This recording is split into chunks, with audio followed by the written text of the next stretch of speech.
বাতিল হওয়া OBC certificate পুনর্বহাল ওয়াকফ বিল বাতিলের দাবিতে বহরমপুরে বিক্ষোভ মিছিল। হাইকোর্টের নির্দেশে বাতিল হওয়া ওবিসি সার্টিফিকেট পুনর্বহাল, কেন্দ্রীয় সরকারের আনা ওয়াকফ সংশোধনী বিল বাতিল, সংসদে ডক্টর আম্বেদকরকে দিয়ে অপমানজনক মন্তব্য করার জন্য স্বরাষ্ট্রমন্ত্রী অমিত শাহের পদত্যাগের দাবিতে বহরমপুরে বিক্ষোভ মিছিল নাগরিক সমাজের। বৃহস্পতিবার ওবিসি অধিকার রক্ষা মঞ্চ নামে সংগঠনের পক্ষ থেকে টেক্সটাইল মোড়ে একটি সভার আয়োজন করা হয়।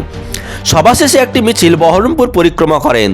এই মিছিলে উপস্থিত ছিলেন এপিডিআরের জেলা সম্পাদক রাহুল চক্রবর্তী, বিশিষ্ট সমাজকর্মী তাইদুল ইসলাম, মোহাম্মদ শাহাবুদ্দিন, ইমাম মুয়াজ্জিন অ্যাসোসিয়েশনের জঙ্গিপুর পুলিশ জেলার চেয়ারম্যান জিয়াউল হক সহ একাধিক সংগঠনের নেতাকর্মীরা। এদিনের মিছিলে জাতি ধর্ম নির্বিশেষে জেলার বিভিন্ন প্রান্ত থেকে মানুষের উপস্থিতি ছিল চোখে পড়ার মতো।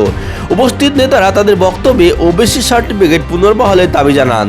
ওয়াকফ সংশোধনী বিলের মাধ্যমে সরকার মুসলিমদের সম্পত্তির উপর হস্তক্ষেপের চেষ্টার তীব্র নিন্দা জানান। অবিলম্বে এই বিল বাতিল না হলে জেলা জুড়ে গণ আন্দোলনের হুঁশিয়ারি দেন উপস্থিত নেতৃত্ব। সংসদে কেন্দ্রীয় স্বরাষ্ট্রমন্ত্রী অমিত শাহ দেশের সংবিধান প্রণেতা বাবা সাহেব আম্বেদকরকে নিয়ে যে অপমানজনক মন্তব্য করেছেন তার তীব্র নিন্দা জানান। অবিলম্বে অমিত শাহের পদত্যাগের দাবি জানান। এই ঘটনার জন্য প্রধানমন্ত্রী নরেন্দ্র মোদীকে দেশের মানুষের কাছে নিঃশর্ত ক্ষমা চাওয়ার দাবি জানান। আজকে আমাদের অবস্থান ছিল, আপনারা জানেন high court lakh lakh OBC certificate 2010 এবং 2012 ওবিসি সার্টিফিকেটকে খারিজ করে দিয়েছে। এই খারিজ হওয়া সমস্ত ওবিসি সার্টিফিকেটকে পুনর্বহালের দাবিতে, এবং আপনারা এও জানেন যে ওয়াকফ সম্পত্তি অ্যামেন্ডমেন্ট বিল এনে সমস্ত ওয়াকফ সম্পত্তিকে কেন্দ্রীয় সরকার হস্তক্ষেপ করতে চাইছে, তাকে গ্রাস করতে চাইছে এবং দখল করে কর্পোরেটের হাতে তুলে দেবার জন্য, যেভাবে আদিবাসীদের জল জঙ্গল জমি তারা লুট করছে।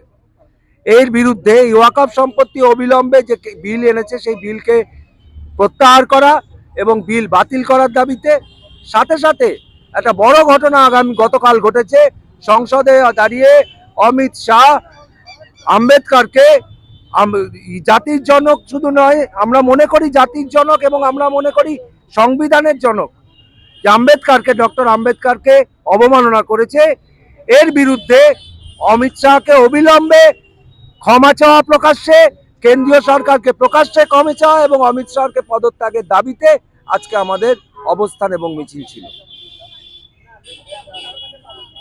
সম্প্রতি আমাদের মুর্শিদাবাদ জেলার ঐতিহ্য বহরমপুর জেলা বইমেলা, সেই বইমেলায় যে বাংলাদেশি বইকে কেন্দ্র করে যে বিতর্ক তৈরি হয়েছিল, কি বলবেন এই বিষয়ে? শুনুন, আপনারা সকলেই জানেন যে বইমেলায় পাঠকদের ভিড় হয় সমস্ত ধরনের বই পড়ার জন্য, সমস্ত দেশের বই, এবং এটাই হচ্ছে বহরমপুর বইমেলা, মুর্শিদাবাদ জেলা মেলা বইমেলার ঐতিহ্য। সমস্ত স্টলে সমস্ত দেশের বই থাকবে, কিন্তু শিবাজি ফাউন্ডেশন ট্রাস্ট একটা সংগঠন, তারা গুন্ডাগিরি করেছে এই বইমেলায় বাংলাদেশের বই রাখাকে বন্ধ করার জন্য।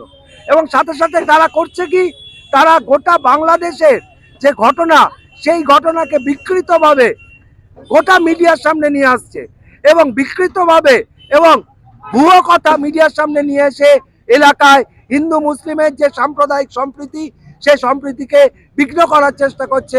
বইমেলাতে গুন্ডাগিরি করেছে তারা এই কারণে যে বাংলাদেশের বইকে কেন্দ্র করে যদি একটা সাম্প্রদায়িক সম্প্রীতি বিঘ্ন করা যায়, যাতে একটা সাম্প্রদায়িক সম্প্রীতি নষ্ট করা যায়, এই কারণে আমরা এর সম্পূর্ণ বিরোধী।